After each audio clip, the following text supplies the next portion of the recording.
le hei tun truma kan video en ho tur chu nam dang mi pange me chi an ni po hriat lo ten kan mi zo nu la te Facebook kal tlangin ron bum an tum thina sex le akai noi thila bum tumin hei tun lai chu he tiang thil li atam khop maya farnu fanu kan nei ani chuanin film kur tur te pon lo cha ta ila tin kan mel hriat lo te ne na sex lam kai noya di lo siam ngot thi a thalo ko mai chuanin heng ho hianin mi zo Facebook account te hack sak thinin chungana account hack atang chuanin kan nu la te anron battery na ni chung anron biak na chu hei ka dong dol me ya masain kan chiranga anron biak na account ni an hack ni nge inala na wangin kan tilang lawanga anin biak dan hi kan chirange bedu chea ti in buran trana ti chen enge ni ta ti in hei a reply ya mate ka biak du chan cha chu tun la ya nu pui kham lo mi pa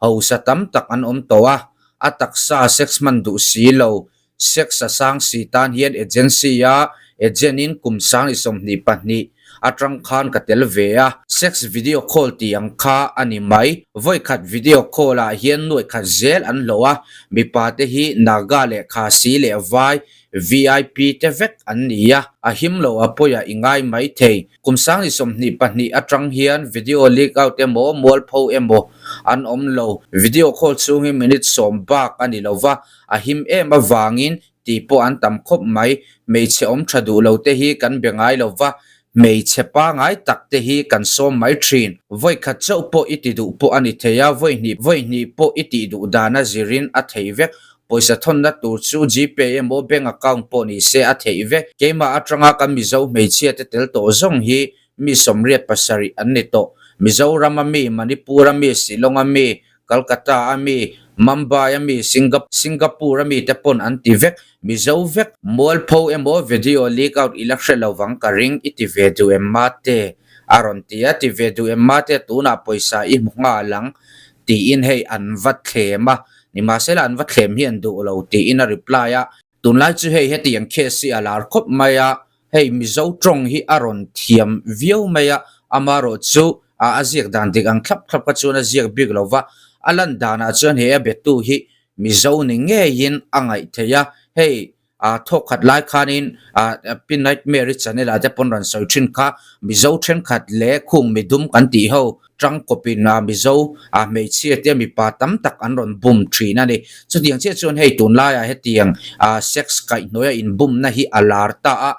karin dan mai maya chonin mizo tho pui hi an nei arin omani chutiang ni lo se heng vaya mo heng midum ho hianin heti tak khianin mizo trong hi an ron thiamarin omlem lo he heta aron soipon voi khat video call hian noi khat zelan lo aron ti top maya mei chetan chonin na it omveni sex va mang tur po an ni lem nowa voi khat video call zewan noi khat thlo de kha chumo a thalu to kani amaro chu hetiang thil hi mei chia te kan cha du chu hetiang thil hi thil dik ani don lo nakin zela in boina ani don ti hianin in lo video call pui po ni ta ula ti khan an lo screen record tanga in sexting live vel khamo ti chuanin poisa hi am pedon reng lo chau nangma ni zok kha an ron blackmail chawanga poisa an ron dilang chau poisa an ron deal chawanga in pe theilo ani chuan in sexting na in sex chat amo na in sex video call na kha ti leak out ta an wawang chau ti chon ril ru ha takin in pha don ani hei tun lai chuanin live stream na strong oma henga te hianin telve du lem lo turani ti chuanin hei mel share lo video call pe hi chu lak lo hi a him thin khop mai eng pon isela hei heta po hi nei trong kam hi aron thiam khop mai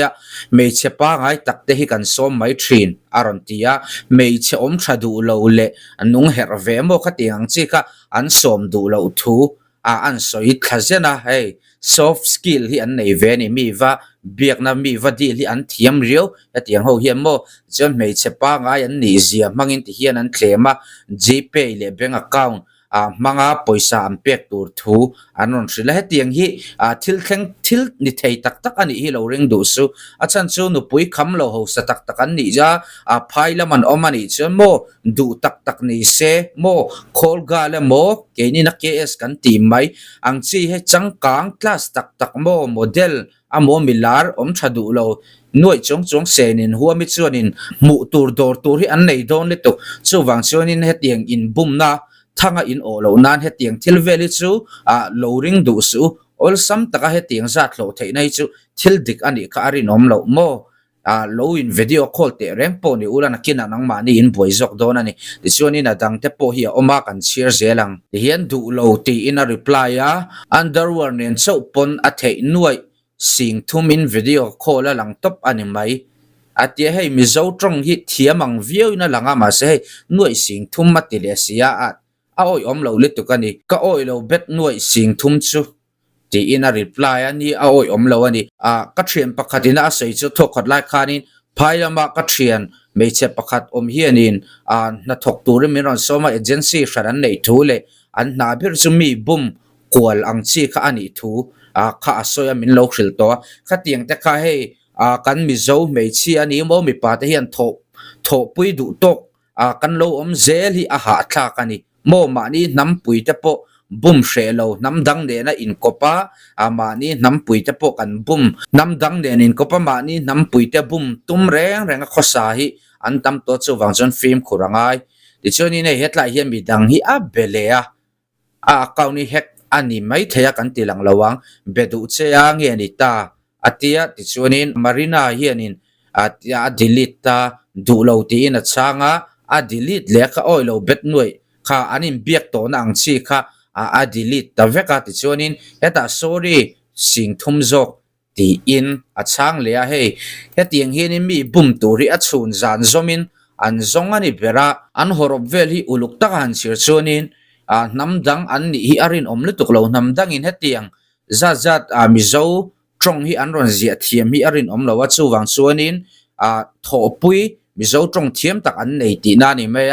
kan nula te kan film khurangai video call ringota sing thuma tanga nuai khat hlo thei ka oi om lo le tukani mo chu tiang em ro phom chu an om arin om lo ani mo lo om te reng po ni sela tiang agency drop le tu kal tlanga mi an zon hi arin om lo tunla private in an chu sui me ang tiang du tak takan om ani chun chu wang chun he tiang laka hianin kan fanu te kan farnu te an himnan he video hi lo share la namdang an ni mo namdang ni lo account hack ti share reng atanga he tiang message in dong ani chuanin lo block zui ngal makro mo chu a thaber mai chu tiang ani lo chuan an video call te in lo lak pal chuanin mo an lo vo le thei cheu chu wang chuanin kan film khurangai namdang an ni mo ni lo mo het tiang ol sam taka sum hlo thei na offer hin rom pe cheu ani chuan lo ring lo top ro ti kha an sei du ni ole tuna tan chuan kan du tok le photang